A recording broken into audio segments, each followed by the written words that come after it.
Welcome to the Mentor Matters podcast, where we talk about leadership, life, and the transformative power of mentoring. I'm Solveig Brown, and today I am thrilled to be joined by Gerardo Soula, who is currently living in Barcelona. We are going to discuss some best practices for cross-cultural communication and leading global teams. Gerardo will offer great advice on expanding one's influencing skills, especially when working remotely or on a global team.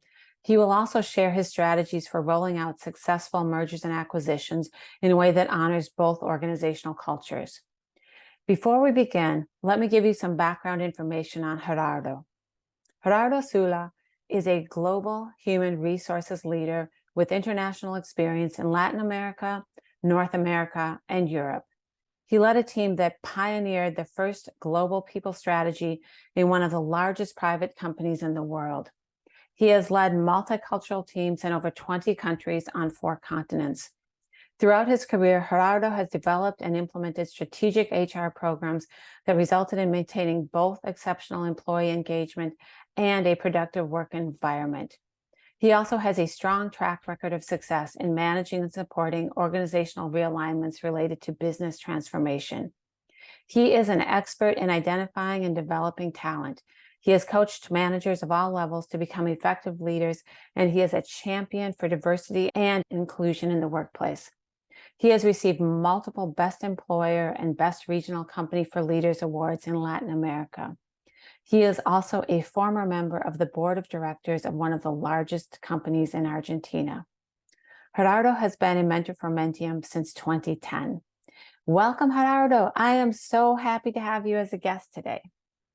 Thank you, Solveig. It's my pleasure to meet you and our audience today. You have lived and worked all over the world, and you have mentored people in many different cultures, including the US, the UK, Brazil, and Colombia. What have you learned about connecting with and mentoring people from a culture different from your own? Well, for those of us that have the opportunity to connect with people from other parts of the world, one of the most wonderful experience is all those learnings and insights that you get from people through your interactions with them. And no matter if these interactions are casual, social, or professional, it's all about enriching you as an individual, not because they speak your language or because they share your point of view about life and profession, but because they are diverse. And that diversity brings you the value to you both personally and professionally. A little bit about my background. My ancestors were French, Spanish, and Italians, and they moved to Argentina about a century ago. So I was born in Argentina, and I had the opportunity very early in my career to work and live in various places in Latin America, North America, and Europe, as you said. In perspective, I could say that this background has really contributed to open my mind when approaching people from different countries and cultures with a sense of curiosity and assuming I had so much to learn from them. Now, as a mentor, I learn and practice some important aspects for an effective construction of a productive mentorship relation with, as we said, people from different backgrounds. But one important thing that I learned from this interaction was that prior to a first meeting, I had to learn as much as I could about the context of the country from where the mentee is coming from. Questions like, what is the social, political, and economic context that this person is experiencing in their own country? What is the context of the company that this person is working for? What are the main aspects of the culture of this country? What is the social protocol that will ensure that as a leader or a mentor, I need to know so that this person feels comfortable during our professional relationship? Is the Spanish language spoken the same in different parts of Latin America or Spain? Probably it's not. In fact, there are some words in Spanish commonly used in Spain that you better don't use them in Mexico or Argentina. Is English identically spoken and written in the US and UK? Is Portuguese spoken the same in Brazil and Portugal? So in my own experience, being aware as early as possible in the mentorship program about the peculiarities of the country, especially those that came from the mentee, provides a fantastic context before you immerse in the mentorship program. In brief, as somebody said, context is everything. I love that. Context is everything. And I really appreciate that you do background research in terms of thinking about all those questions, thinking about the broader sociocultural environment that person is living and working in. And I think that says a lot about just that prep before your first meeting even, so that you kind of hit the ground having some knowledge, some information about what it might be like, and then you can ask follow-up questions from there. But I love that strategy. Thank you very much. So another question I have for you is that you have led, multidisciplinary teams based in 20 countries and 4 continents. The teams you have supported have won multiple local and international awards for your human resources practices and your positive employee engagement.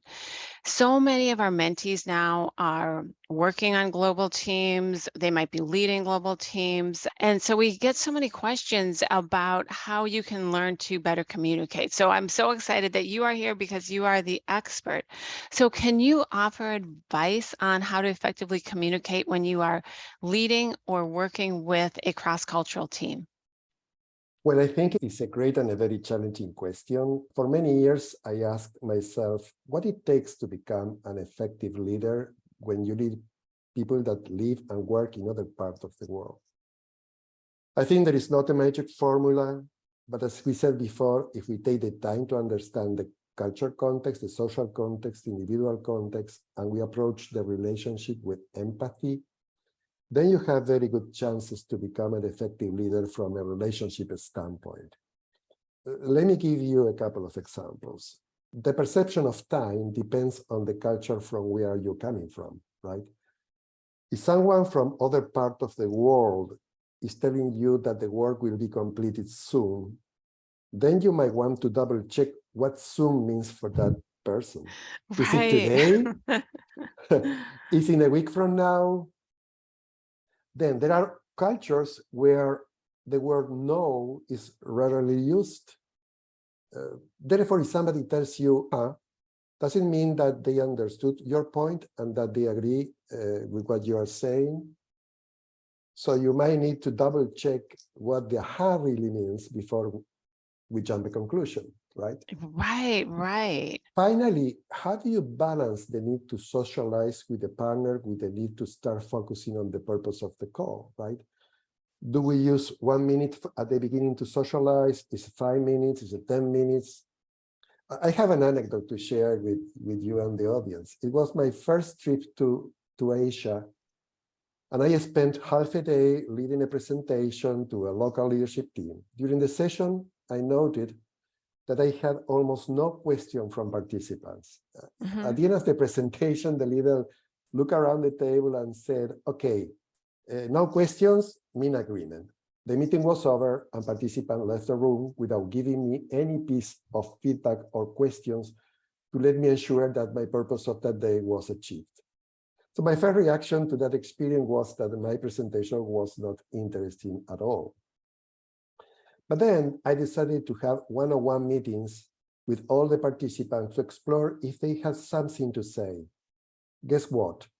I got tons of feedback and great insights. Oh, I right. learned too late that in that particular culture, the authority of the leader in the room was dominant, and that unless the leader creates the environment for a rich discussion, nobody will raise the hand to challenge me or express their opinions. So my lesson learned there, and that happened very early in my career, so I thank for that, is explore and learn the culture of the country prior to the visit, so that you will be more prepared to handle the individual and group interactions.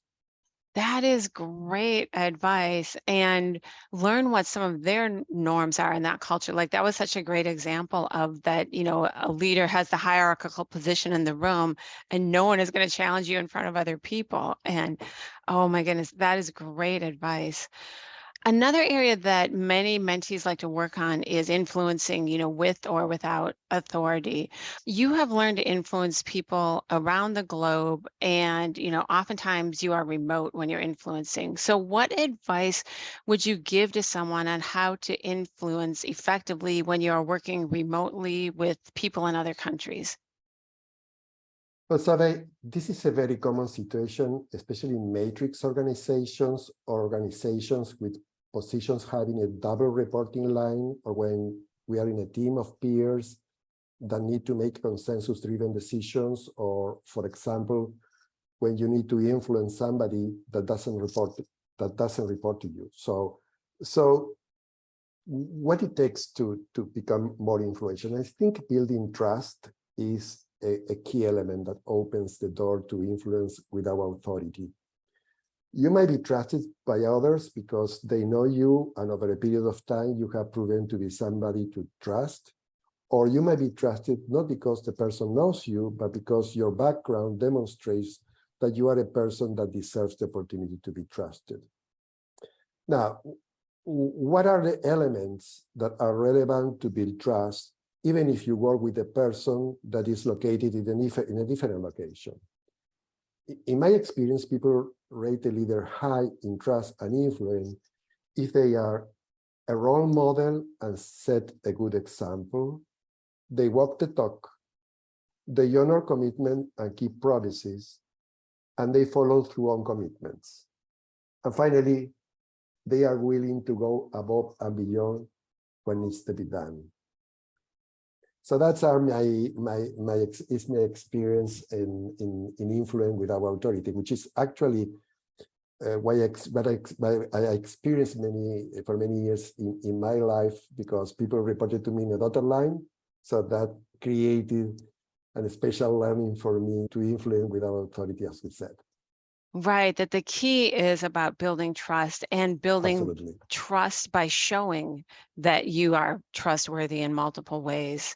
I love that example. So you also have extensive experience with mergers and acquisitions.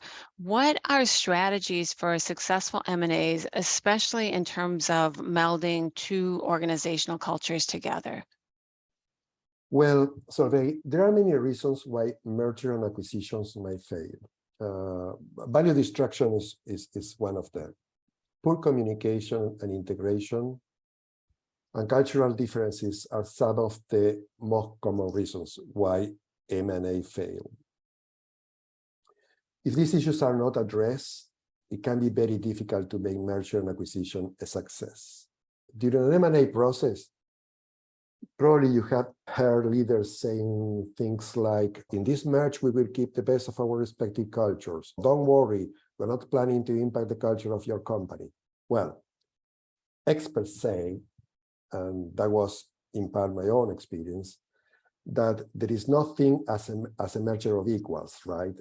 One company always brings the dominant culture to the other. However, smart companies might want to preserve certain part of the culture of the purchase entity.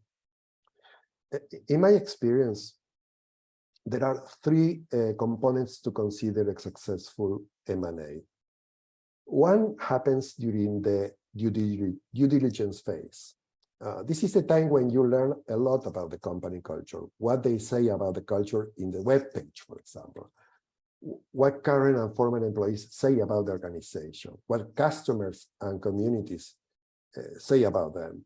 There are tons of information that help the transaction team to identify cultural difference, identify what can be changed without destroying value, and then create a roadmap for cultural change.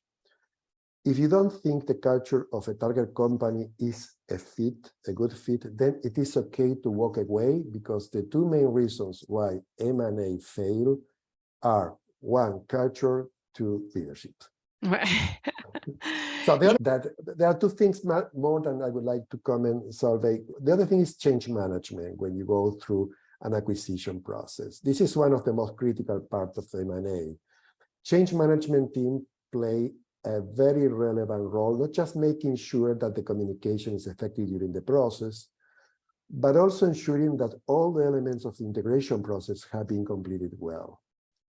And finally, I think here the HR or people managing transaction needs to take into account is to coach leader on culture so that they understand, the leader of the company, understand what is their role in modeling the culture that they want to see in the new combined organization.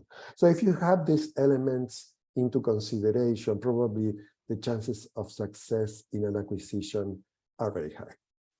Right. And I like how it goes back to doing in the due diligence phase of doing the research and figuring out from the get-go whether or not it's a good cultural fit, Exactly. for the M&A.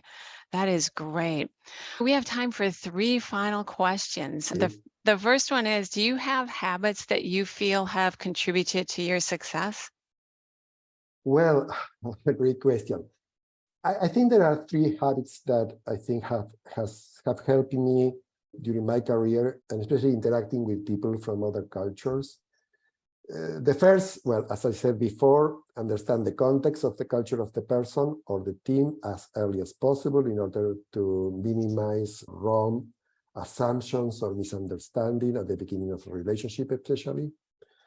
The second is prepare well for your meetings, but be flexible to adapt your own style to the other person or team style. And the third, develop your listening skills. Ask questions, listen their answer, ask for feedback, encourage opinions. I think these 3 habits have really contributed to the person I am today. Right. And especially your cross-cultural work. I feel like that, asking questions, getting feedback, you're always like questioning, always checking in with people. Those are great habits that you've cultivated. What would your advice be to up and coming leaders? Oh, wow, what a challenge in front of you, right? For all the new leaders. The world today is less predictable than 10 or 20 years ago, right? You have climate change, political instability, technology changes, the work of the future. And then you have to put all this together to then realize that your traditional theories about career or progress might not be applied. So this requires for us to be flexible and adaptable and be willing to change tactics with a very short notice without regret. And Right. really are ready to adjust our roadmap according to the current situation. Yeah, that is so true right now that it is so unpredictable. Okay, final question. Do you have a favorite saying, quote, or motto? Oh, well, I have a number of them, but there is one that really has been with me for my entire life. And don't ask me where I took this from, but really, I really like it. It's success is not final. Failure is not fatal. It is the courage to continue that counts. Oh my goodness. I love that. Can you repeat that one more Yes. time? I love that. Okay. Success is not final. Failure is not fatal. It is the courage to continue that counts. Oh my goodness. Okay. I'm going to write that down and put that up. That is a great Thank you saying. very much. Thank you so much for being my guest today. I really appreciate your, perspective on best practices for cultural communication. I learned a lot about doing the background research and kind of everything you talked about, whether it's mentoring someone from a different culture, take time to learn about that culture beforehand. Whether you are working with someone on a global team, take time to learn the norms of, like your example of leadership. If there's a leader in the room, is it hierarchical? Will people, give you feedback or pushback? Take time to learn that and figure that out. And I liked your examples of continually asking questions, getting feedback, understanding in an M&A whether or not the 2 cultures will even be a good fit. And your examples of the importance of building trust, walking your walk, being empathetic, and just, being a person that other people in any culture can really count on and depend on, and a person that, you know, keeps their word. So this has just been really great to hear your perspective, and I'm so grateful to you for all the mentoring you've done for Mentium for all these years. So thank you so much for that. Appreciate that. Thank you very much for this opportunity. And very proud of being a mentor of Mentium. Oh, thank you. And thank you all for listening to this episode of the Mentium Matters podcast. If you enjoyed this episode, please recommend it to friends and colleagues. We have many fantastic episodes lined up, so we look forward to having you back next time.